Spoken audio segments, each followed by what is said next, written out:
welcome to the Marley Bird YouTube channel, brought to you by Red Heart Yarns. In this video, I'm going to show you how to make the tag-along baby hat, which is a free pattern over on redheart.com. This baby hat is part of the My First with Marley Bird video series, meaning I'm going to show you how to make it from start to finish. We'll begin with an adjustable loop, increase for the crown of the hat, work a really cute stitch pattern for the side of the hat, and then finish it off with a really simple brim. This pattern is fun and fast, so go ahead, grab your free pattern and your materials, and let's get started. We begin the pattern with an adjustable loop. For the adjustable loop, you'll take the tail and rest it on the palm of your hand. Now take the working yarn and you're going to wrap it around your forefinger and your middle finger, and when you come back up, cross over. This crossover point is where we're actually going to pinch our yarn so that way we get the loop. But before we do that, we need to get the loop on our hook. So you'll rotate your fingers, go underneath the first loop and grab the second loop, okay?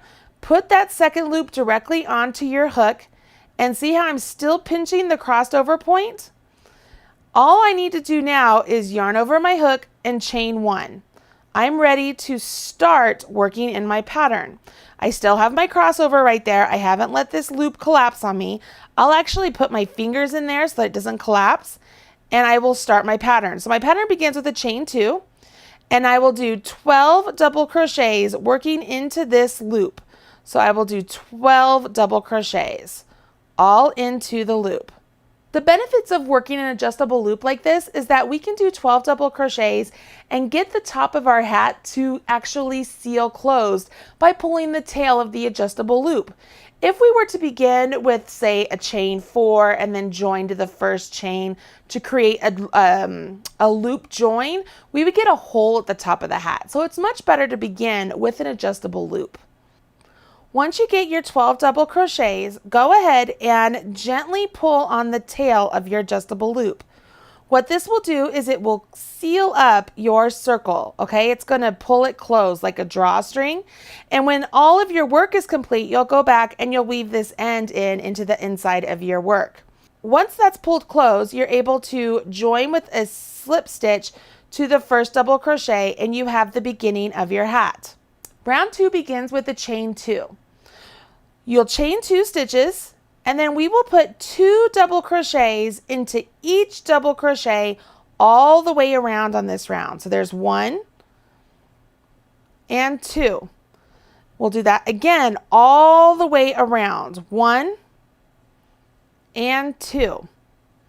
So by the end of this round, we will have 24 stitches because we have increased in each stitch all the way around.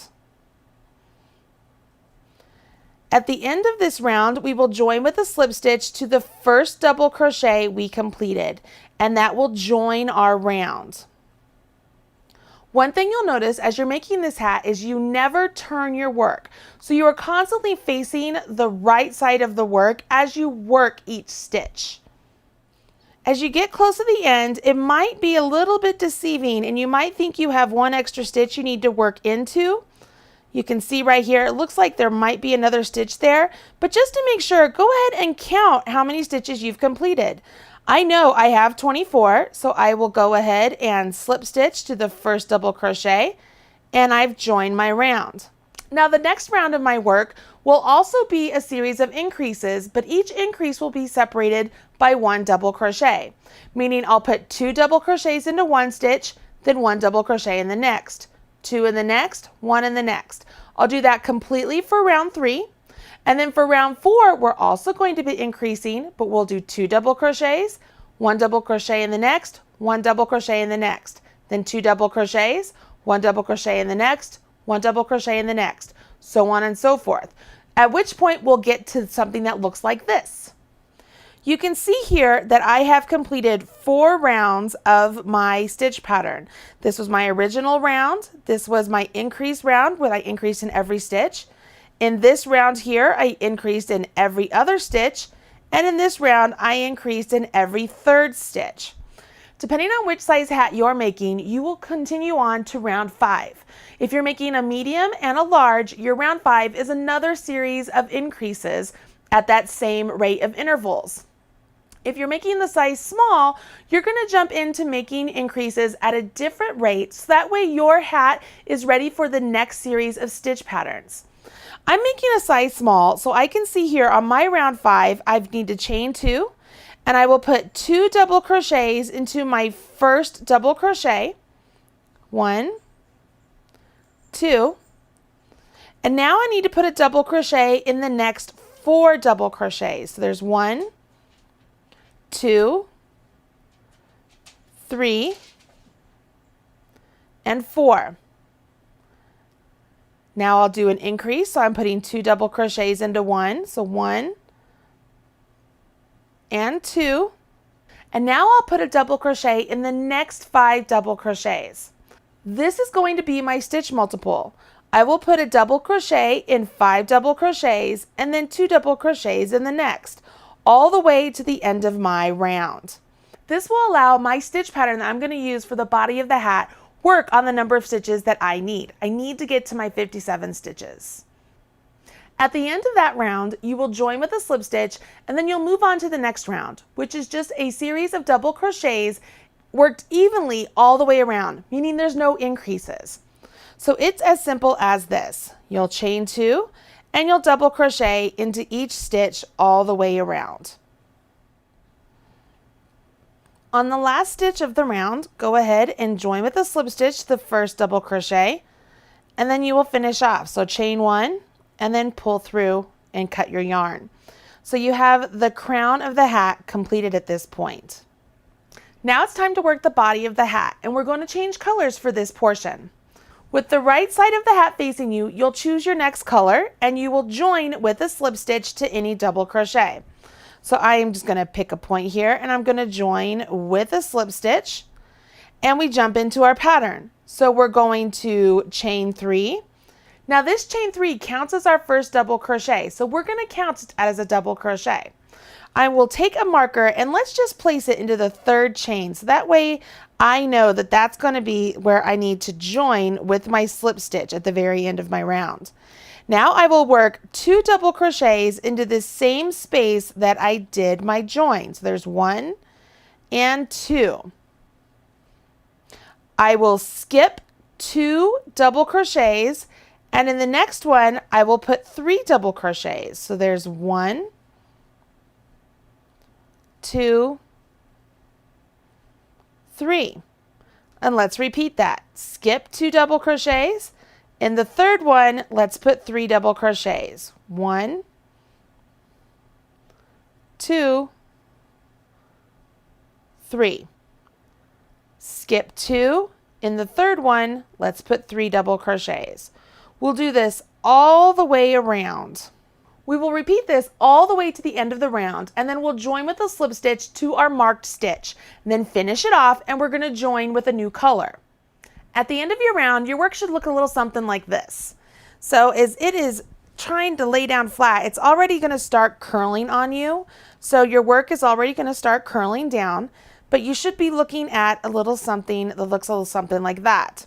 So now after you've finished off that color, you will join your yarn again, but this time you're going to join it into the middle double crochet of these 3 double crochet sections. So let's grab a new color.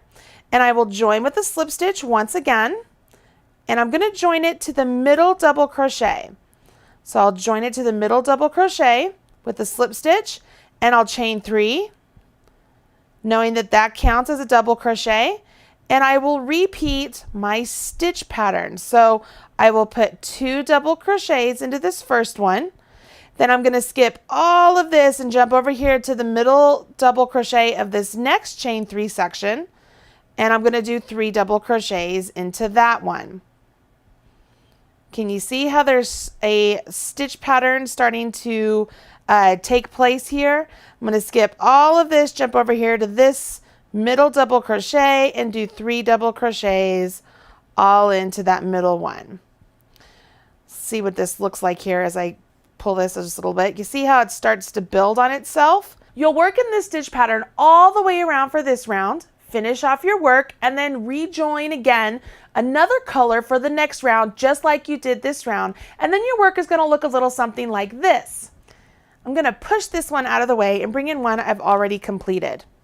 You can see here, this was the crown of my hat, and then I jumped into my stitch pattern. So here are my 3 double crochets, and then I worked 3 double crochets into the center double crochet, and then for the next round, 3 double crochets into the center double crochet. So it's 1, 2, 3 rounds, just like that.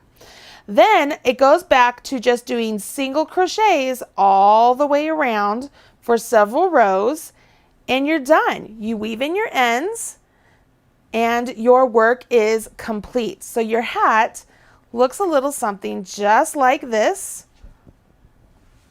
When it's laid flat, it's super cute.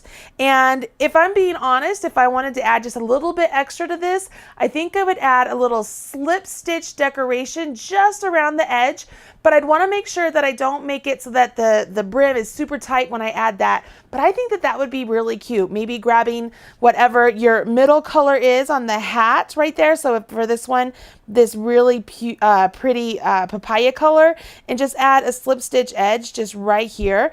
And if you don't know how to do that, let me show you how to do that real quick. This isn't part of the pattern. This is just something like if this were mine to give away, this is what I would do. So it's simple as just doing a slip stitch all along the edge of the brim. Simple, just like this. See that? Going into the chain and just pulling up. Pull up a loop, pull through the loop. Pull up a loop, through the loop. You can see how that just adds that little bit of decoration. I just think that looks really pretty. I'll do some more and show you what that looks like.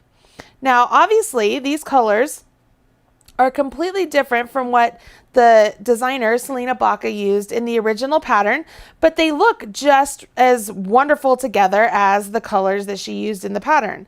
I'm pointing that out to say that if you want to change colors and make yours a little bit more masculine or a little bit more feminine, you can absolutely do that. You can use any number of colors, any type of color you want to use for your particular hat, you can do that. Can you see there, like how pretty that little trim right there? I think it just brings out that little extra something. I don't know. It's totally up to you. You don't have to do it.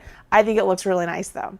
So now you know how to make the tag along baby hat, which is really super cute, especially if you pair it up with the tag along baby blanket. Both of these are designed by Selena Baca and are free patterns over on redheart.com.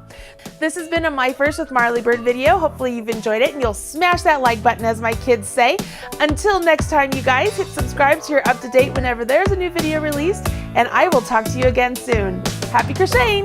Bye. I really hope you enjoyed making this owl baby hat, and you will run out, grab your yarn and hook, and get started on your very own. If you enjoy